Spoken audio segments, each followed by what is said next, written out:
વડોદરા શહેરમાં શ્રીહરિના વિશે અનન્ય નિષ્ઠાવાન સત્સંગી નાથ ભક્ત હતા.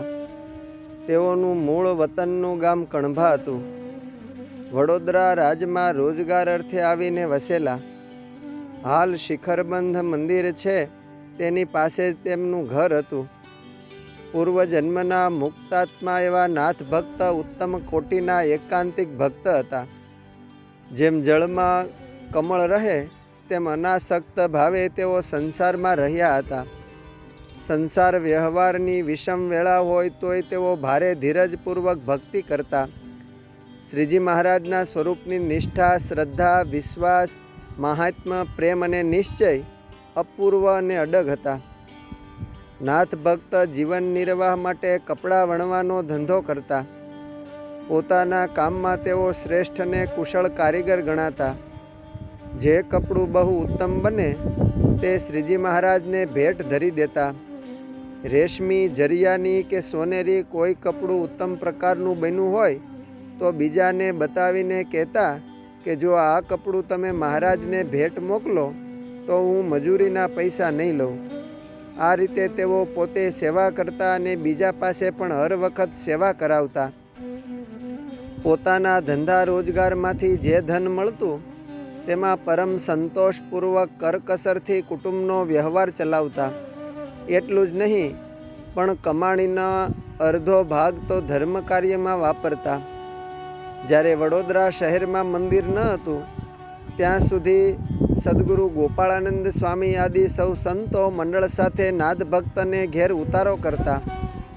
ગોપાળાનંદ સ્વામીએ તો નાથ ભક્તના ઘરે વિશાળ ચોકમાં પીપળા નીચે અનેકવાર મોટી મોટી સભાઓ કરી ઐશ્વર્ય પ્રતાપ જણાવીને વડોદરામાં સત્સંગનો પ્રચાર કર્યો હતો.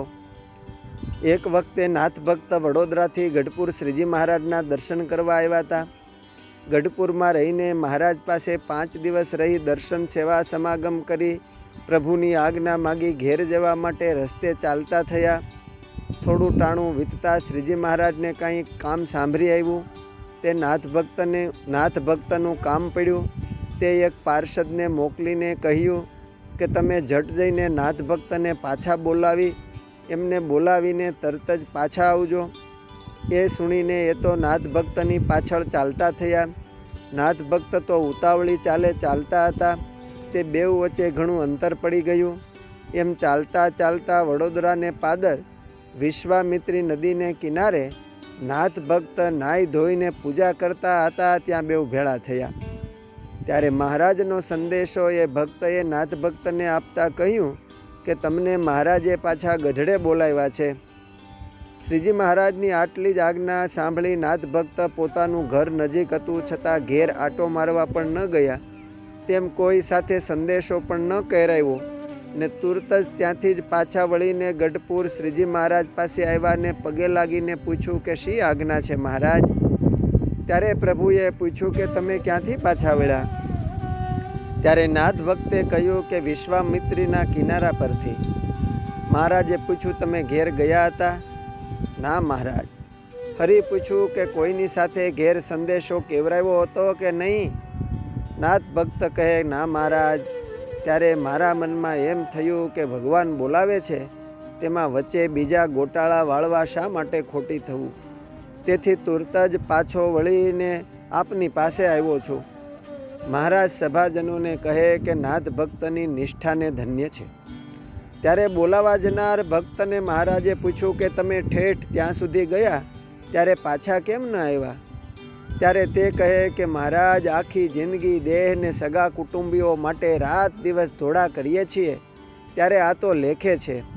એમ મહાત્મ્ય સમજી ત્યાં સુધી ગયો અને આપે કહ્યું હતું કે નાથ ભક્તને બોલાવીને જ આવજો. એ આજ્ઞા પણ મારે બરાબર પાળવી જોઈએ. તેથી ત્યાં સુધી ગયો. આ વાત સાંભળી શ્રીજી મહારાજ કહે કે તમારી શ્રદ્ધાને પણ ધન્ય છે. પછી નાથ ભક્ત થોડા દિવસ ગઢડા રહી શ્રીજીની આજ્ઞા થઈ ત્યારે ઘેર ગયા. પોતાને જેવા શ્રીજી મહારાજના નિશ્ચય, નિષ્ઠા અને મહાત્મા હતા તેવા જ પોતાના સહવાસમાં આવનારને પણ તેઓ કરાવતા. આવા અતિ દ્રઢ આગ્રહવાળા હતા. ગઢડા મધ્ય પ્રકરણના 59માં વચનામૃતમાં નિશ્ચયમાં ડગમગાટ ન થાય તેવા હરિભક્તોના નામ લખ્યા છે. તેમાં નાથ ભક્તની પ્રથમ ગણના કરવામાં આવી છે. નિષ્કુળાનંદ સ્વામીએ ભક્ત ચિંતામણીના પ્રકરણ 124ની પંક્તિ 5-6માં વડોદરાના પ્રેમી ભક્તો સાથે મુક્તરાજ નાથ ભક્તને ચિંતવતા લખ્યું છે કે વડા ભક્ત વડોદરા માઈ જેને અતિ હેત હરી માઈ કણબી ભક્ત કહીએ વનમાળી જેણે બીકા જગતની ટાળી નાથજીને વળી વનમાળી પ્રભુ દાસની ભાવના ભાળી ભગવાન દાસને કેસુર પીતાંબર ભૂખણ જરૂર. અસ્તુ. જય સ્વામિનારાયણ. શ્રી ભક્ત ચિંતામણીના મુક્તોના ચિંતનમાંથી